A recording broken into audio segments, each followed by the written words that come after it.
Gracias por seguir con República de la Verdad. Y ya tenemos en el estudio, y contentísima de darle la bienvenida a Alberto Sandoval de Escenarios Security Group. ¿Así es, Alberto? Así es. Bueno, Alberto es experto en seguridad estratégica y la gente se preguntará en cuál de todas las áreas de seguridad. Pues vamos a darle una pequeña panorámica a nuestra audiencia, Alberto. Así es, cuando hablamos. Muchas gracias por la invitación y a tu audiencia, muchas gracias por estar acá.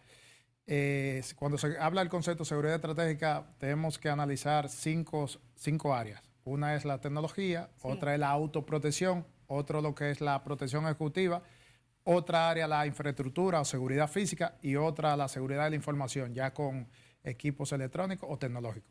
Te voy a hacer una pregunta quizá un poquito, que espero que no te resulte incómoda, pero ¿cómo es que siempre se da que la gente que trabaja en el área de seguridad, sobre todo cuando tiene que ver con protección física y hasta de cualquier otra área, me he dado cuenta, tiene esa fisionomía que tú tienes? ¿Qué es lo que pasa? ¿Es un tema de percepción para que la gente se sienta segura o qué? Quizá coincidencia, pero obviamente un ente de seguridad, a medida que se va formando, tiene que tener una condición, debe tener una condición física aceptable y que demande para poder contrarrestar el estrés que lleva a diario de pensar, sí, moverse y eso, quizás eso. Bueno, pues hablando de gente con una fisionomía fuerte y demás, empecemos con el tema que recién veíamos antes de irnos a la pausa, esta situación de David Ortiz y los detalles que conocimos el fin de semana de este periódico de Boston.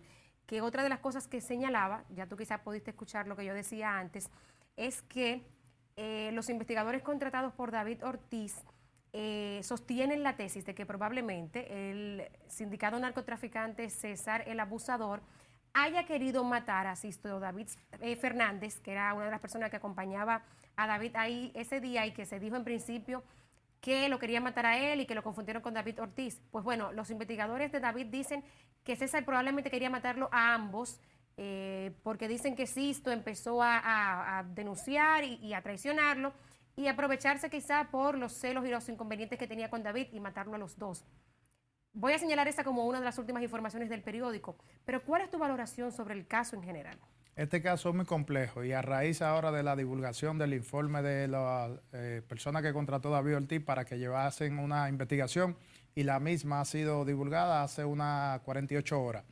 ¿Qué nos dice esta investigación? Tiene sentido lógico, al igual que de las autoridades pasadas. Lo que sucede es que nosotros debemos analizar lo que nos presentan. Si hasta antes de esta investigación damos por cierto que fue una confusión, aunque muchas personas entienden que no, y yo me circunscribo a esa, ya con esta investigación complementamos más la línea de pensamiento que teníamos ante este hecho.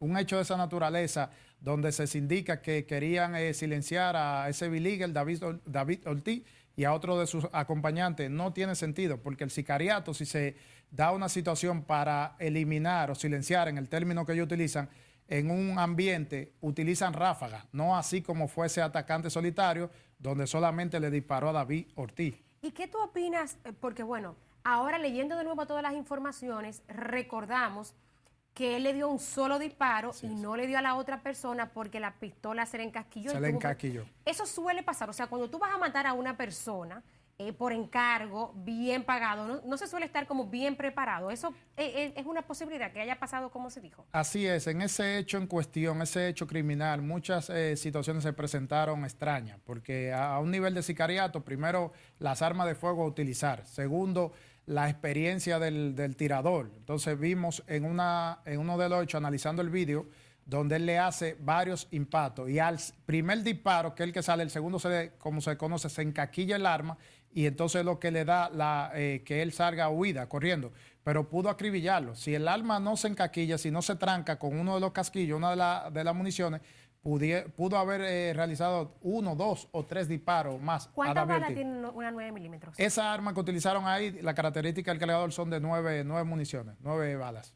O sea, ¿tú entiendes que lo habitual para ese mundo hubiese sido quizás disparos en ráfagas? En ráfaga o utilizar un arma corta que tenga lo que se conoce como un arma semiautomática para tirar una pequeña ráfaga, o ponerle un aditamento que se conoce como pichirri, que es para una pistola pase a ser como una metralleta.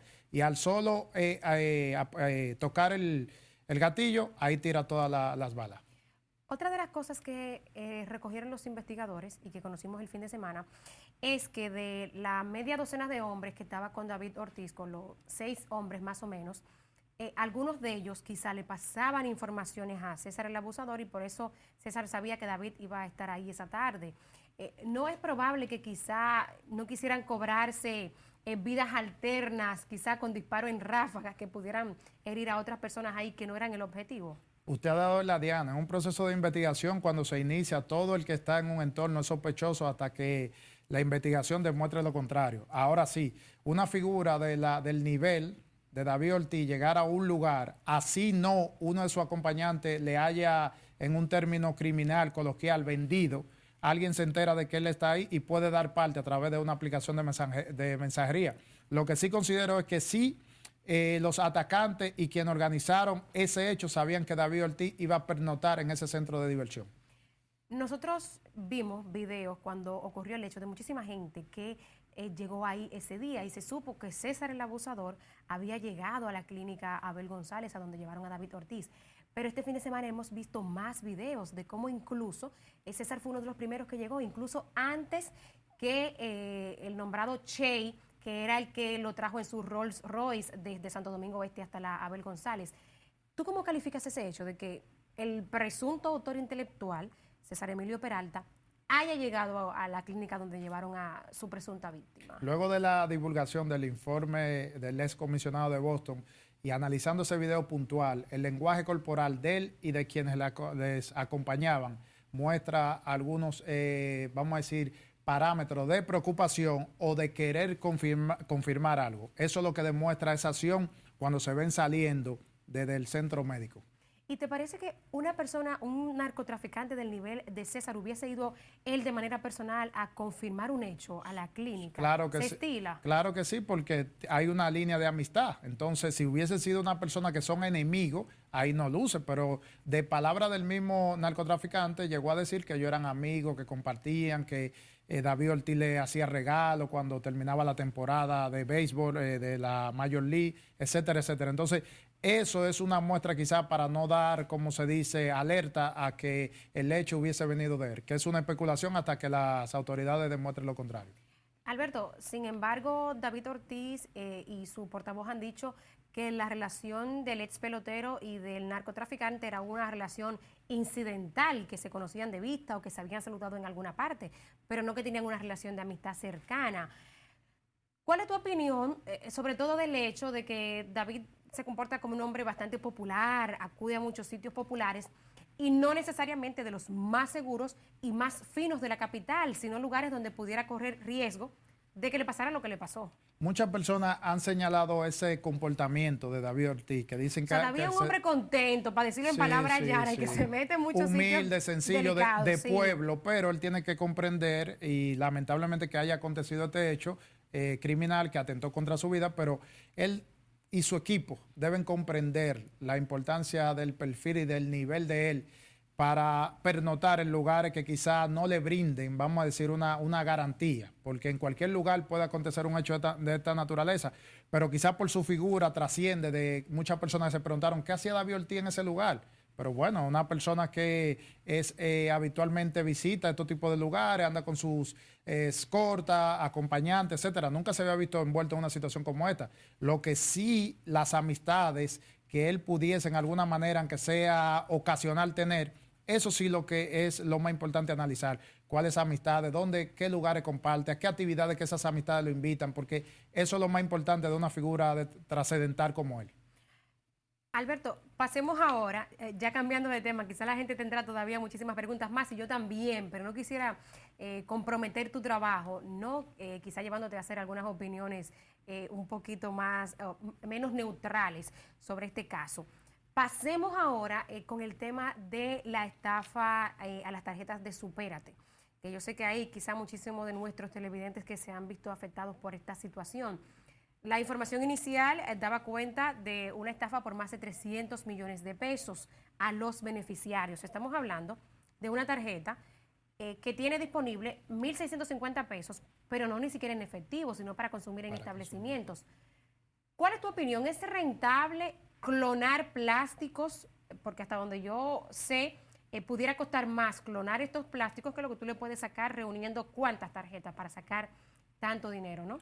Bueno, más que el término que sí es rentable, el cibercrimen no tiene bandera. Al momento de ellos materializar un hecho y salirse en un término coloquial con la suya, lo hacen. Lo que sucede con esta estafa, que el robo de información, ¿verdad?, ha sido macro y lo hemos visto en los casos que las autoridades hasta ahora han divulgado por la magnitud. Se habla de más de 100 millones en estafa. Entonces, para materializar un hecho de 100 millones, imaginemos cuántas tarjetas, que lo que tienen un monto no más de 1.600 pesos, cuántas informaciones debieron adquirir para entonces clonarla en otro plástico y utilizarla. Entonces, eso es lo más importante en esto, no la cantidad, sino cómo accedieron, cómo tuvieron esa información para poder estafar al Estado Dominicano y a ese segmento poblacional que ha sido el más afectado, lamentablemente. Nosotros hemos conocido varias modalidades. Todavía cuando nos considerábamos estar en una de las fases más delicadas de la pandemia, se estilaba el robo con la cédula, ¿no? Que estos malhechores con el número de identidad pues se asociaban con los dueños de los establecimientos y cuando hacían el depósito, me parece como que los comerciantes le pasaban el dinero y los comerciantes acreditaban este dinero con las cédulas. Pero ¿cómo se da ahora con las tarjetas? La gente se pregunta, ¿tú cómo ves el hecho? ¿Cuál es tu impresión? La impresión que tengo sobre este caso hasta el momento es que hay una complicidad de personas que manejaron la información desde el programa y obligatoriamente deben existir personas vinculantes a entidad financiera o entidad de comercio. Dígase los colmados donde debieron pasar la transacción o transaccionar, ¿verdad? ¿Por qué? Porque esta cantidad que hemos visto que en hora X se realizaron una cantidad significativa de transacciones en zonas como del país, en la zona sur, en zona norte y acá en Santo Domingo. Entonces nos dice que esa estructura manejó de manera muy impactante informaciones. Por eso las autoridades, es la recomendación que hacemos, deben abocarse a una investigación profunda y tratar de determinar cómo, cuándo y dónde fueron obtenidas esas informaciones. Hoy recién hemos conocido de que se le conoció medida de coerción, bueno, se le impuso medida de coerción a 3 individuos, 3 de ellos prisión preventiva, me parece que 2 garantía económica, impedimento de salida del país, por este último monto de 14 millones de pesos en la llamada Operación Solidaridad 3.0, según lo que ha reportado ADES. Bueno, el monto, por lo menos, de las transferencias de este grupo que se le conoció coerción hoy, es de 14 millones de pesos, 287 mil, ¿verdad? ¿Tú qué entiendes? ¿Cuál fue la falla? O sea, ¿dónde fallaron las autoridades? ¿Dónde fallaron los bancos desde tu experiencia? ¿O dónde probablemente estuvo el fallo? Esto se circunscribe a una falla de control. ¿O qué pudieron haber hecho también, ¿no? Para prevenir. Más que exactamente, el programa debió ir acompañado con un programa puntual y masivo de información preventiva hacia los tarjetavientes. Pero las entidades financieras, hay controles para el tema, para que no sean víctimas, ¿verdad?, de clonaciones o de estafa. ¿Qué tipo de información, por ejemplo? Porque la gente recibe su plástico, la gente sabe que va y consume al colmado, al almacén. ¿Qué tipo de información se le podía proveer a los usuarios quizá para evitar esto? Una básica es que la tarjeta esté, vamos a decir, únicamente en la zona o región donde esté el tarjetaviente. Yo no comprendo que una persona que tenga una tarjeta para utilizarla, vamos a decir, en la provincia de Barahona, por ese monto, pueda transaccionar en Sabana Perdida, en el distrito acá, en el Gran Santo Domingo. Entonces, esas son de limitar porque son tarjetas de ayuda para una zona o un comercio, vamos a decir, una zona de comercio X. Entonces, muchas de esas tarjetas son libres y no debe ser así. Porque muchas no, todas. Yo creo que tú puedes consumir. Te cito, por ejemplo, yo conocí esta semana el caso de una ayudante doméstica de una amiga que ella me dice, mira, le están diciendo que tiene que ir a San Juan para registrar los datos, pero la señora trabaja aquí y probablemente consume aquí. Y la ayuda se la dieron en San Juan inicialmente. Que en ese caso no debería ser, para no irnos ya a adoptar otras medidas más profundas con el dedo, con los huellas dactilares y eso, porque es un segmento muy vulnerable. Son personas que desconocen de cuándo han sido estafados, de cuándo fueron clonadas la tarjeta, etcétera. Entonces, creo que las autoridades se durmieron un poco en este importante programa, proyecto que han realizado, que ven beneficio social, pero a esas personas eso debe ir de la mano de las autoridades porque el cibercrimen no descansa, lamentablemente. Alberto, ya en la última parte de la entrevista, para aprovechar tu expertise y tu conocimiento en ciberdelito, quisiera que habláramos brevemente de otro caso, y es el caso Discovery. La gente habla poco de esto, de la sextorsión, pero yo ya he conocido hombres, particularmente, que han sido víctimas de estas personas que por las redes sociales de repente le escriben, empiezan un intercambio, una relación sexual por las redes sociales o por videollamada, y de repente son grabados, los están extorsionando.